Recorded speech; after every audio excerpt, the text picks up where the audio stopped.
Hello, hello. It's Alicia from Quick and Delish, and I'm getting ready to go to my community garden and plant some starters. I thought I'd show you what I was up to. It's getting warmer here in San Francisco, and I need to plant some plants. Vegetables would be ideal so I could grow something that I would eat. And I need to do some weeding before I get started. So here I want to show off the plants I'm going to plant, and then I can show you, what happens in the next couple months. So I prefer to use starters because they're already, it's true, started. Their life on their own. And growing from seed is cool too, but it also takes more trips to the community garden. Now my community garden plot is merely 8 blocks away from my apartment, but it feels a lot farther away sometimes when if I were to need to water every day to get seeds going. And if I think our greenhouse is under construction or not, it needs to be repaired before anybody uses it, and it's the most efficient way to start seeds, plants from seeds. However, if you don't go and water them in a greenhouse like every day, then they'll die, and so that's not fun either. And so I like to start with starters and get the party started so that I have something in the works sooner than later. Maybe I'm a little impatient in that way, but everybody's different, growing from seed is cool, but I've only done it a couple times, like with radishes. And so anyway, I'm going to show off what I have here. So I got some Roman chamomile, and chamomile is awesome for a tea, but they're such cute flowers. It's more about the flowers than the tea. But once I have flowers, I can dry the flowers and make tea. So these are chamomile. Roman chamomile is supposed to be awesome. And I have a couple, excuse me, the plants were stuck together. I already have, I think, 4 strawberry plants in my plot, but I like to add to the section with strawberries. So, basically I have this amount of strawberry plants in my plot right now, so I'm basically going to double it. So what's cool is about a couple years ago, I was able to actually harvest about a quart of fresh strawberries from maybe 12 strawberry plants. So about half of my plot, which my plot is, probably like 5 feet by 3 feet or something like that. Maybe it's a little bit longer, but it's not very big, and it's plenty for me to grow, to mess around. I'm not like super hardcore, and like some people at the garden plot, they're like hardcore and they got like lots of things going on. Right now I have 3, actually. Okay, right now I have a geranium plant, which smells amazing, and I make tea out of the leaves. And then I have a flowering plant.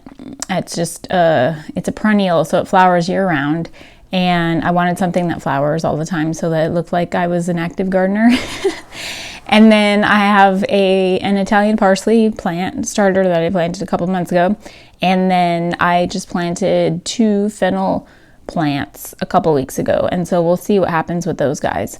They were kind of hit with like a hardcore rainstorm 2 weeks ago. So we'll see what happens. Okay, so strawberry plants are super fun because they flower and then they produce fruit, which is extra special. The bugs like to eat the fruit, and the little children like to pick them. So it's an experiment. Will I actually get to eat strawberries? Only the future will tell.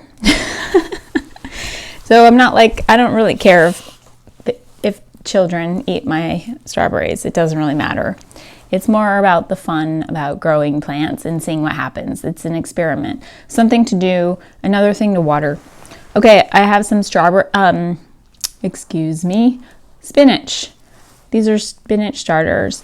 And then I have 2 things of, this is Swiss chard, yellow Swiss chard, and then I have red Swiss chard. This looks like it needs to get in the ground sooner than later. And then I have some black kale, dino kale, or some of you guys know this is Latino kale. So that's what I'm going to go plant. I'm gonna try putting them all in the ground today, but if I don't get to all of them, then I'll just finish up tomorrow. And I'm super excited.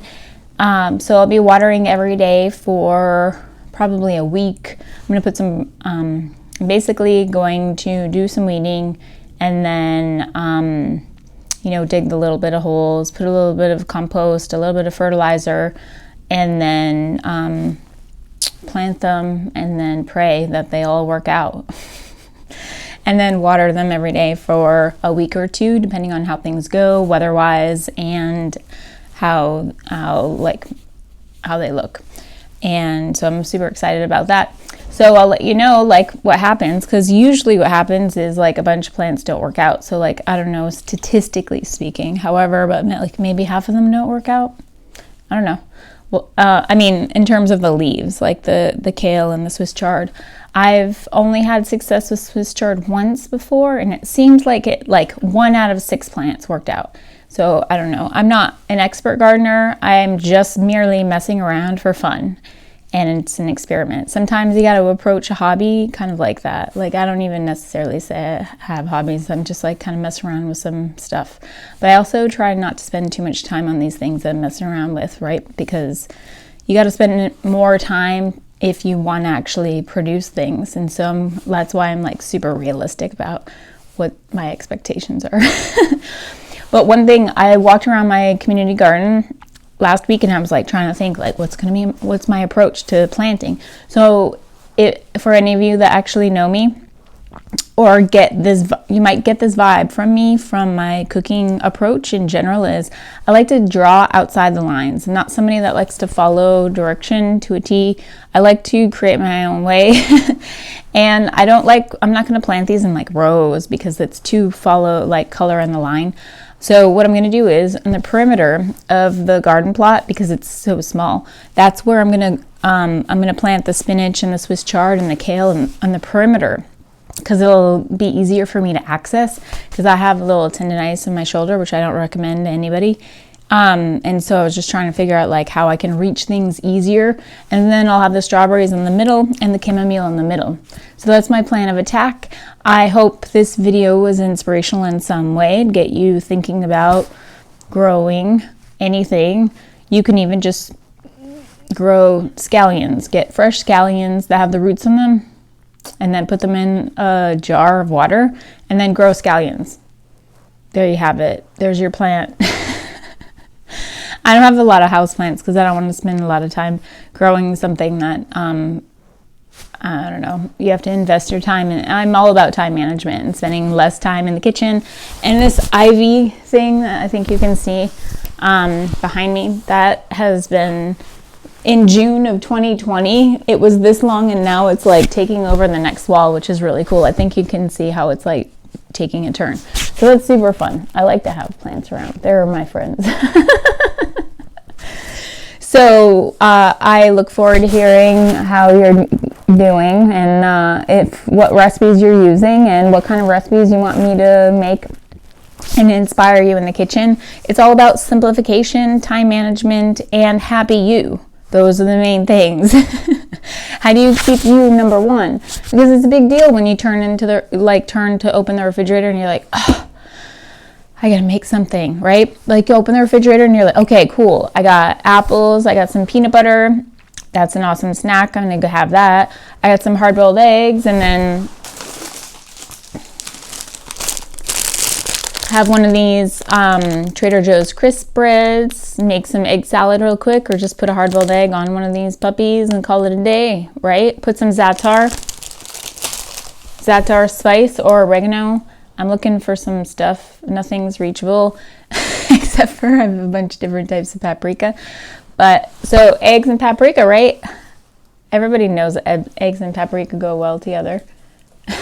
Everybody, even the Hungarians who invented paprika. They invented paprika. I have sweet, spicy, and smoked paprika here for fun. You never know when you need a little paprika. I think there's a recipe organization app called Paprika too. I'd love to hear if you guys like that app. I'm just chit-chatting now. Stay tuned for more recipes, tips and tricks, strategies, and I just finished my virtual meal planning series this past Saturday, and it was another success. And I look forward, I'm going to share with you some testimonials in my next video, or next 2 videos, when I get the testimonials next week, to share with you that people had fun. Like cooking and meal planning and stuff isn't necessarily something I would normally consider fun, right? Like in the grand scheme of things, right? People are like, a roller coaster is fun if you like roller coasters, or like, what is fun, right? Like watching a movie, I don't know, like meal planning, but like my attendees were saying that the meal planning workshops are fun. It may be the host that made it fun, but you tell me. Me and my videos. So the Quick and Delish way is a way to bring ease to meal planning and how to set yourself up for success, right? Because your happiness is super important, and being happy, so that means like being fed and nourished. That is part of happiness. You feel good, and then you can do what you got to do each day. Feeling good is being nourished, and nourished well with super tasty food that you look forward to. And we're not going to be like super excited to have like a hard-boiled egg and a cracker all the time. You know what I mean? You got to mix it up and have variety. And then have some stuff that's like just a meal, like all ready to go, and you heat it up and you're like, awesome. Okay, cool. That's enough from me. I look forward to next time. I'd love to hear if anybody's planning a garden this spring, or you have a garden or what have you. I know I got some people that are watching that have like full-on backyards, where I just have like a community garden plot. So we got to do what we can in the city. You know what I mean? I know some of you have like orchards in your backyard, and that's awesome. One day I hope to attain to having some sort of piece of an orchard. Or a lemon tree. That would be the best. Living the dream, having a lemon tree. Or 2, a Eureka lemon tree and a Meyer lemon tree. That would be super cool. Until next time, this is Alicia from Quick and Delish. Let's rock it. 2021 is going to be better. Okay? Take care. Until next time. Toodaloo!